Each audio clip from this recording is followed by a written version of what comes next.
I'm back. Okay, we're talking about coaching.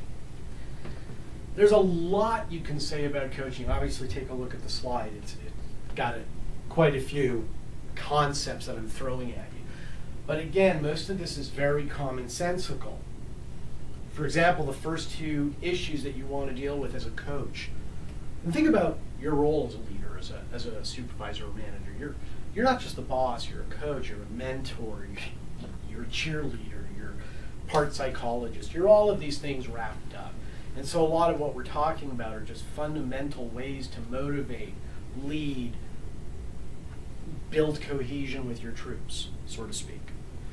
So you're talking about trust again, building trust.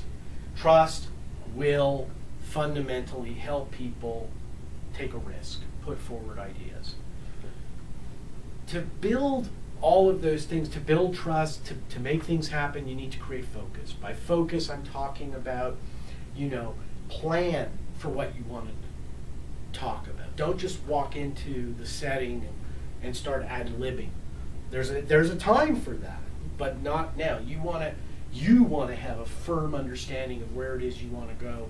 You want to have an understanding of the end game, so to speak. It's just, the most efficient and productive way of reaching that result.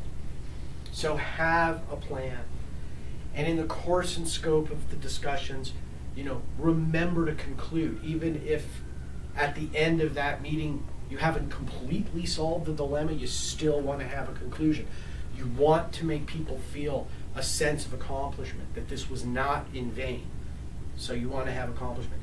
I think if you have to choose two elements of this slide that I would say are the most important, and the hardest for people in general, let alone driven, shall I say it, dare I say it, egotistical employers, managers, supervisors, because we are. Admit it, you'll feel better. Come to terms with it.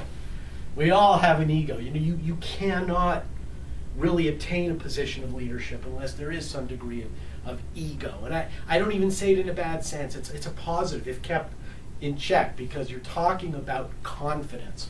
Generally, you can't bring out confidence unless you have some level of ego. It's not not a bad thing if kept if in proportion. That's not the word I was seeking, but if not overdone.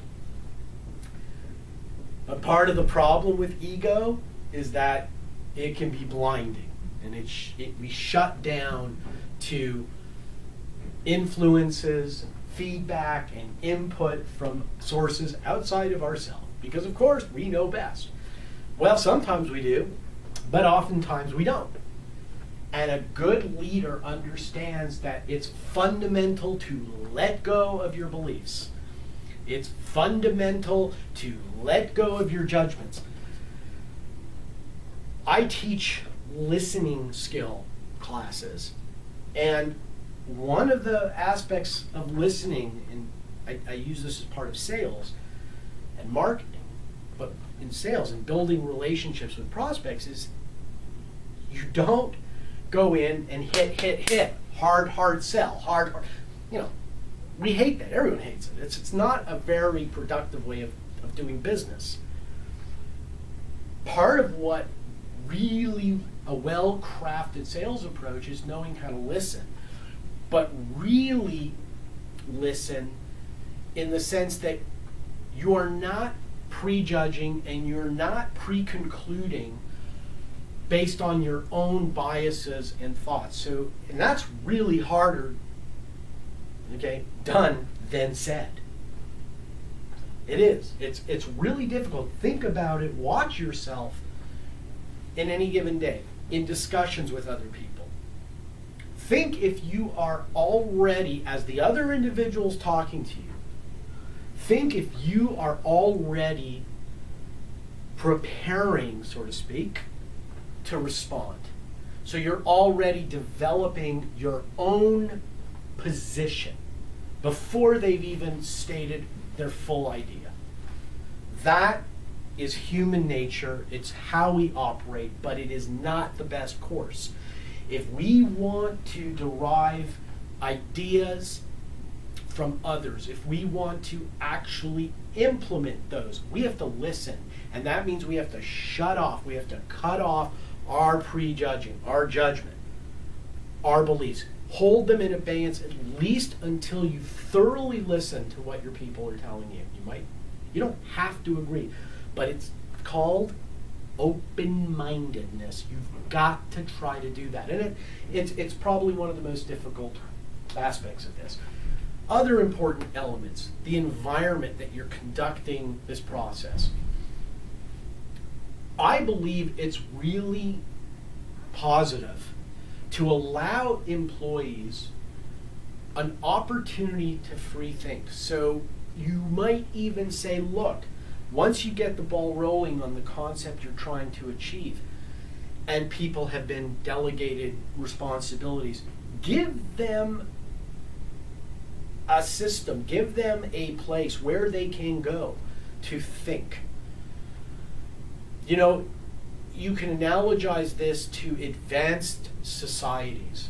Throughout history, the Greek Empire, the Roman Empire, any empire, but especially the Romans, they had developed to such a high level in terms of the beginnings of democracy and functioning societies that they were so able to provide for their own that they could actually develop, sort of speak, think tanks where people were free to just ponder the universe.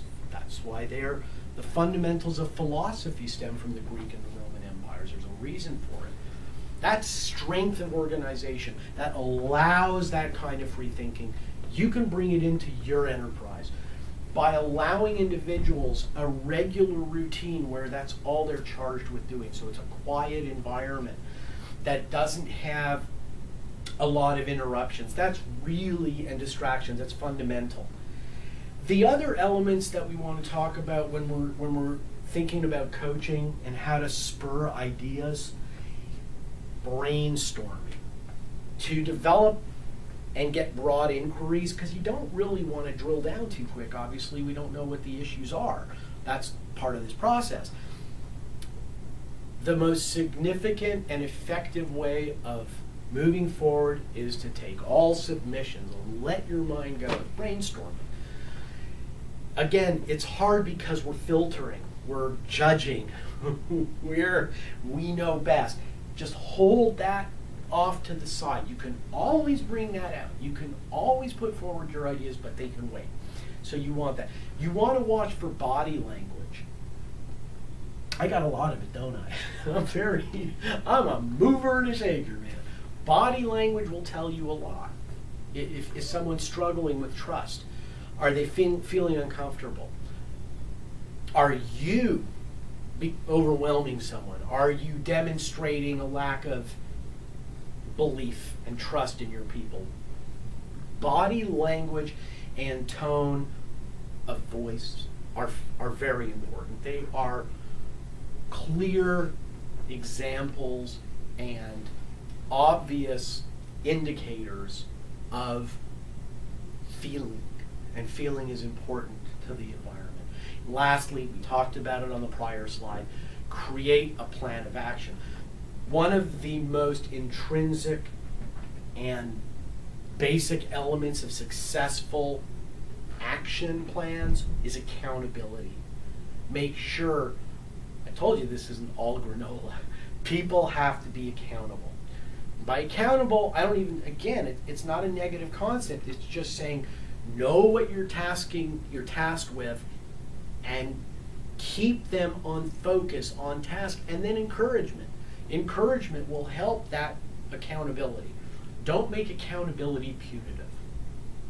Okie dokie. Next slide, please.